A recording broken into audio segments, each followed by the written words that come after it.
علیہ الصلوۃ والسلام علیک یا رسول اللہ، الصلوۃ والسلام علیک یا حبیب اللہ، الصلوۃ والسلام علیک یا نبی اللہ، وعلی آلک واصحابک یا رسول اللہ۔ سید التفاسیر تفسیر اشرفی پارہ نمبر 1 سورہ البقرہ آیت نمبر 5۔ اولئک علی ھدی من ربہم فاولئک ھم المفلحون۔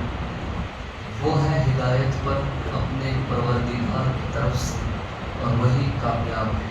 اب یہاں پر وہ لوگوں کی بات ہو رہی ہے جو ہم نے پیچھے سنا، جو اللہ پر ایمان لائے، غیب پر ایمان لائے، جو اللہ نے انہیں مال دیا اس میں سے وہ خرچ کرتے رہے، نمازوں کو قائم کرتے رہے، قیامت کے دن پر یقین رکھا۔ یعنی یہ ان لوگوں کی بات ہے جو نیک اعمال کے ایمان پر رہے۔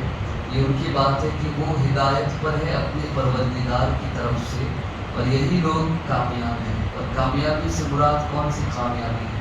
یہاں پر کامیابی سے مراد قیامت کے دن کی کامیابی مراد ہے، دنیا کی کامیابی مراد ہے۔ یہاں پر کامیابی ملے یا نہ ملے، قیامت کے دن جو بے حساب بخشا گیا وہی اصل کامیابی قرار دی گئی۔ آگے اس کی تفسیر میں فرمایا کہ وہی ہے جو ہدایت پر ہے، اور یہ دولت ان کا حصہ ہے اپنے پروردگار کی طرف سے، اور ان پر خدا کا یہ فضل ہے کہ وہی کامیاب ہے، نجات پائے ہوئے ہیں اور بامراد ہے۔ کہ ساری خوبیاں عبداللہ ابن سلام اور ان کے اصحاب ہی میں نہیں بلکہ تمام اصحاب رسول صلی اللہ علیہ وسلم میں پائی جاتی ہے۔ ساری خوبیاں تمام اصحاب رسول صلی اللہ علیہ وسلم میں پائی جاتی ہے، اور یہی اہل جماعت کا دین اور مذہب ہے۔ یہ جو عقائد بیان کیے الف لام میم کی صورت میں سورہ بقرہ کے شروع میں، تو یہی ان کی اصل کامیابی اور یہی دین، یہی ایمان اور یہی جو عقیدہ صحابہ کرام اور اہل بیت کا تھا۔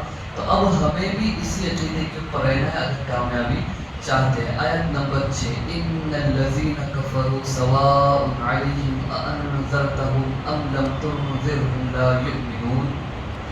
بے شک جنہوں نے جہنم کا کفر کمایا، بے شک جنہوں نے جہنم کا کفر کیا، برابر ہے ان پر کیا ڈرایا تم نے انہیں یا نہ ڈرایا انہیں، وہ ماننے والے نہیں ہیں۔ آسان اور ترجمہ کرنے جائے تو یہ ہوگا کہ بے شک وہ لوگ جنہوں نے کفر کیا، برابر ہے ان کے لیے کہ تم ان کو ڈراؤ یا نہ ڈراؤ، وہ ماننے والے نہیں ہیں۔ یعنی بے شک مدینے کی یہودیوں میں سے کعب ابن اشرف اور یحییٰ ابن اخطب اور وجدی ابن اخطب وغیرہ، اور مکہ کے بت پرستوں یعنی بت کی پوجا کرنے والوں میں سے عتبہ، شیبہ، ولید وغیرہ، غرض جنہوں نے بھی جہنم کا کفر کمایا، یعنی اللہ کے علاوہ دوسروں کو شریک ٹھہرا کر ان کی عبادت کرتے گئے، تو اس کو جہنم کا کفر کمانا کہتے ہیں۔ کہ کافر ہی جیے اور کافر ہی مرے، کہ جب تک زندہ رہے کفر پر قائم رہے، اور مرے تب بھی کفر کے ساتھ اس دنیا سے گئے۔ تو اب فرمایا کہ برابر ہے ان پر کوئی حالت ہو، کیا تم نے ڈرایا انہیں یا نہ ڈرایا انہیں، یعنی ان کی جو حالت تھی یہ برابر ہے، تمہارے ڈرانے اور نہ ڈرانے سے یہ بدلنے والے نہیں ہے۔ اس کا جواب آگے اللہ فرمائے گا، اس کا جواب ان کا منتظر ہے کہ تم ان کو ڈراؤ یا نہ ڈراؤ وہ ماننے والے نہیں ہے۔ خواہ اللہ کا ڈر انہیں تم ان کو سناؤ یا تم انہیں اللہ کا ڈر نہ سناؤ، تم نے جو محنت کی اے حبیب، یہاں اللہ کے رسول سے بات ہو رہی کہ تم نے انہیں ڈرایا، تم نے ان کو اللہ کی طرف لانے کی کوشش کی، اللہ کی وحدانیت کا اقرار کرنے کی ان کو تبلیغ کی، ان کو کہا کہ اللہ کو مانو، تم نے انہیں اللہ کا ڈر بھی سنایا لیکن وہ نہ مانے، یہ ان کی بات ہے۔ لیکن تم نے جو تبلیغ کی اس کا بدلہ ہم ضرور تمہیں عطا کریں گے۔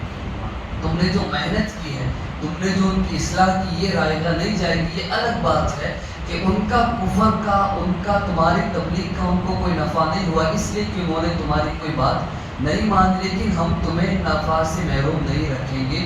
وہ ماننے والے نہیں ہیں، ماننے کی اہلیت، ماننے کی خاصیت وہ کھو چکے ہیں، کیونکہ ان کے اندر ماننے کی کوئی طاقت ہی نہیں ہے، اور سچائی قبول کرنے کی صلاحیت وہ برباد کر چکے ہیں۔ آیت نمبر 7 جس میں اس کا جواب ہمیں ملے گا کہ کیوں انہوں نے نہیں مانا، وہ کیوں کفر پر رہے، وہ کیوں مان نہ سکے۔ اللہ فرماتا ہے ختم اللہ علی قلوبہم وعلی سمعہم وعلی ابصارہم غشاوہ ولہم عذاب عظیم.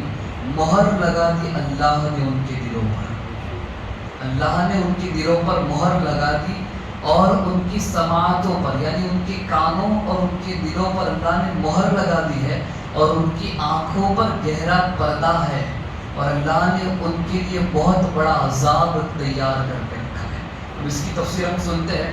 ان کو سمجھ لو کہ یوں سمجھو کہ مہر کا مراد کیا ہے، اللہ نے کیا لگا دی مہر. اللہ حضرت شیخ الاسلام اس کی تفسیر فرماتے ہیں کہ مہر لگا دی اللہ نے ان کے دلوں پر کہ ان کے دل حق کو قبول کرنے سے محروم رہ گئے. حق ان کے پاس جب بھی آئے گا وہ اس کو ایکسیپٹ نہیں کر سکے گی، کیونکہ ان کے دلوں پر اللہ نے ایسی مہر لگا دی ہے کہ وہ گمراہی کے اندر ہی رہیں گے. اپنے عمل کی وجہ سے، اپنے کفر کی وجہ سے ان کے اوپر اتنا بڑا اللہ نے مہر لگا دی ہے کہ وہ حق کو قبول نہیں رکھیں گے، حق سے محروم رہ گئے. اور ان کی سماعت یعنی کان، دل کسی بھی حق کو قبول نہیں کرے گا. اور ان کی سماعتوں پر کہ اللہ نے مہر لگا دی، کانوں پر بھی، کہ حق کی آواز وہ نہیں سن سکیں گے.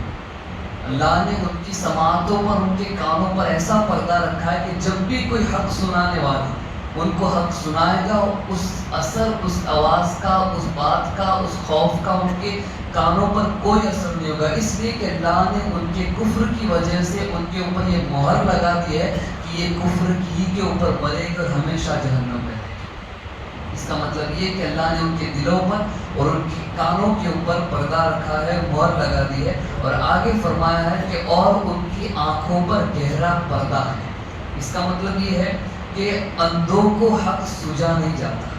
جو اندھے ہوتے ہیں ان کو حق نظر نہیں آتا، تو اللہ نے ان کی آنکھوں پر اتنا گہرا پردہ رکھا ہے کہ تمام نبیوں کے سردار کو تبلیغ کے لیے بھیجا، باوجود اس کے کہ ان کے اوپر ان کی باتوں کو مان کر خدا کے خوف میں آ کر اپنے کفر کو چھوڑ کے اللہ کی وحدانیت کی طرف آ جائے، لیکن اللہ نے ایسا پردہ رکھا ہے کہ وہ نہ حق کو دیکھ سکے، نہ سن سکے، نہ اس کو سمجھ سکے.